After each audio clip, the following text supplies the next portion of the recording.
So the Philippines will face Singapore in the semi-finals of the Suzuki Cup. It's the second time in a row now that the Azkals have managed to reach the semi-finals. What do you guys think of Singapore as an opponent? They topped their group, Philippines finished second, but they both got 6 points, both 2 wins. How dangerous do you think Singapore will be? I think at least they're suddenly a familiar opponent. Earlier we were saying that while we played them twice in just a span of 2 months, September and November, beating them both by 3-0 on aggregate. It's still a different Singapore team that we were up against those times. And it's a different one that, you're right, surprised their group and ended up on top. And that's why we're facing them, being the runners-up in our group.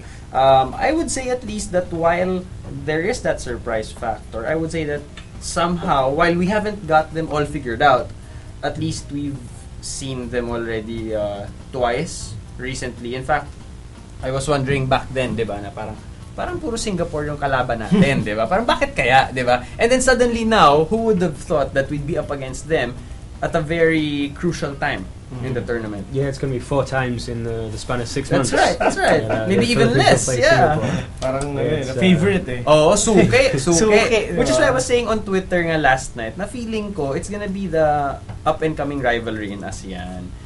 Which is on a purely football, standpoint. Because of course, we know Thailand and Vietnam, there's a lot of history there. Malaysia, Indonesia, Malaysia, Singapore. There's a lot of historical and political may rivalry na tayo. Oo, di ba? Remember, once, we took them out of the semis in 2010, Singapore. Yes. And because of that 1-1 draw, di ba? Yun eh. From was that Great Twitch? Yes. Di ba? Yun, di ba? Late in the game again. So, yun nga, merong feeling ko, merong a lot of beef itong Singapore sa Azkals. With the Singapore game, I would say na honestly I would really want to call on the Philippine fans not to think na kasi tinalo natin ng Singapore. Sure ball na yan. No.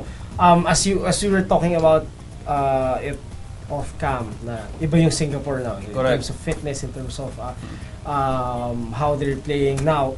They top their group even though it's 6 points. Their group with the defending champions. So Malaysia. And Indonesia's no pushover. Of course. And they beat Malaysia on their home ground 3-0 in the opening game. So medyo wow. Very, result. very impressive.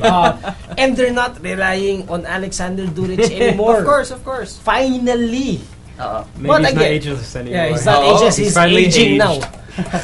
He's starting to age. He's mature. But the thing is, even though they're not relying, they have a lot of a lot of different other names. There are 2 very promising forwards together with Duric, si Fazrul, tsaka si Ishak, who both scored. I think against Laos also, that 4-3 final group match nila, no? Yun yung inaabangan because we didn't know who was gonna head first in Group B. Kasi it was pretty open, di ba? Anyone could have advanced to the semifinals. Yeah, all 4 of them were in contention on the last day.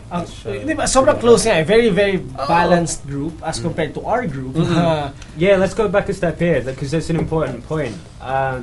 The group was called the Group of Death. You got Thailand, Vietnam, Philippines, and Myanmar in that order. That's how they finished.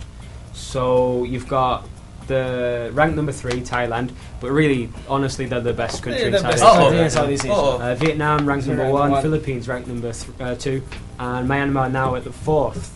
So how important is it, firstly, that the Philippines made the semi-finals in the first place? How much of an achievement is that in itself? It would validate the 2010. Number 1 is validate 2010 success. Na hindi fluke. Kasi lahat ng tao sabi, ngayon lang yan, bira. Ngayon, I think it was more convincing as compared to 2010. Yes, definitely. 2010, medyo kinailangan natin mga late game heroics eh. Yes. Diba? Yes. But now, we really validated everything. We won against Vietnam. We won against Myanmar. We actually played medyo konti na lang pwede na tayo Thailand. Konti. Yes. But second half. But I mean, it shows the development. Right. In 2 years coming from the resurgence of football in the Philippines in 2010, and then come 2012, we're not we're not the underdogs anymore. Kumbaga, from dogs to horses na tayo. We're the dark horse na, di ba? Parang, yun yung magandang part. Pero dog pa rin tayo, Askal eh. Anyway, so anyway, the importance of that's the first part. The second part is really to build confidence, especially the Myanmar game. Yes. With Phil getting his touchback, being able to score again, going into the Singapore match where he scored. He scored, di ba? Sa mga friendlies. And it's that link between Phil and Angel. I think I said that quite a long time ago. That really should be the strike partnership. Yes. Angel just behind Phil. Yeah. Because together they get the strength and the speed, the agility, and that aerial ability as well as with Angel. And to get that partnership down, it was in the press conference afterwards that Vice was praising the two of them together. And heavily hinting that they'd be the real strike force of the Ascals for quite a while now. I think Angel's still in his 30s. And Phil's he's still fairly young. So they could have a long partnership together. Right. And so looking at Singapore then, it's like you said, we have to watch out for Fazrul and Ishak.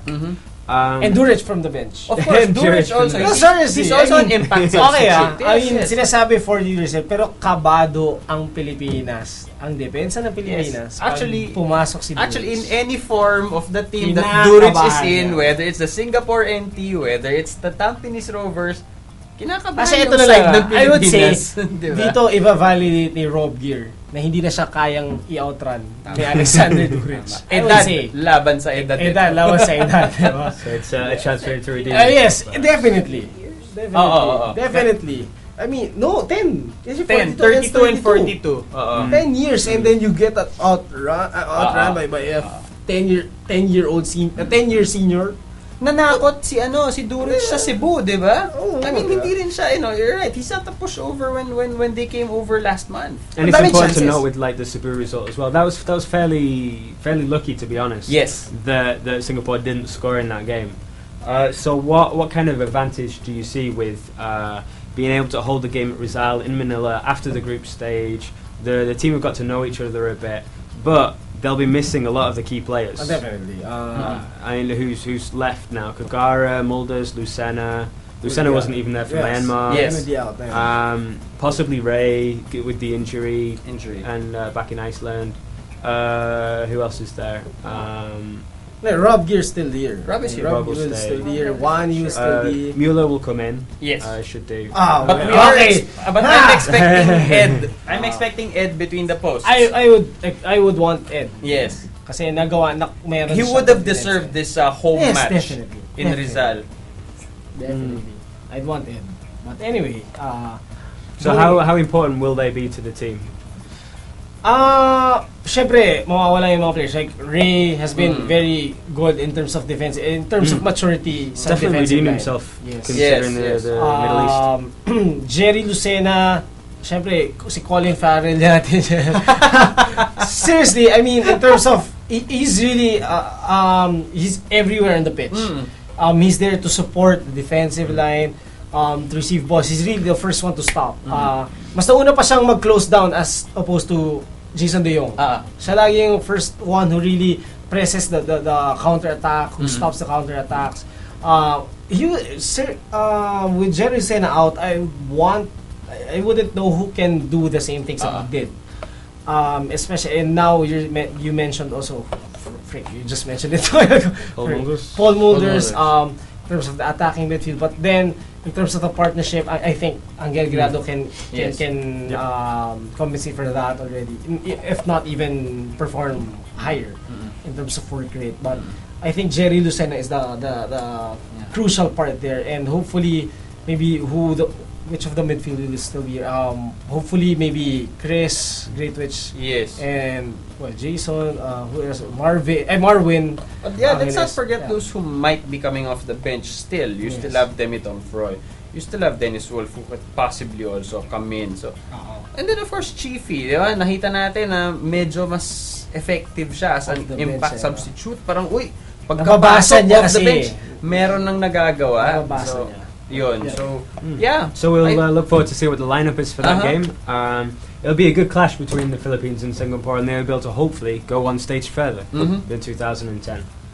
So to follow us for those games, more updates. Get you can your follow tickets. us at FTW Sports and check out the tickets at Ticket World.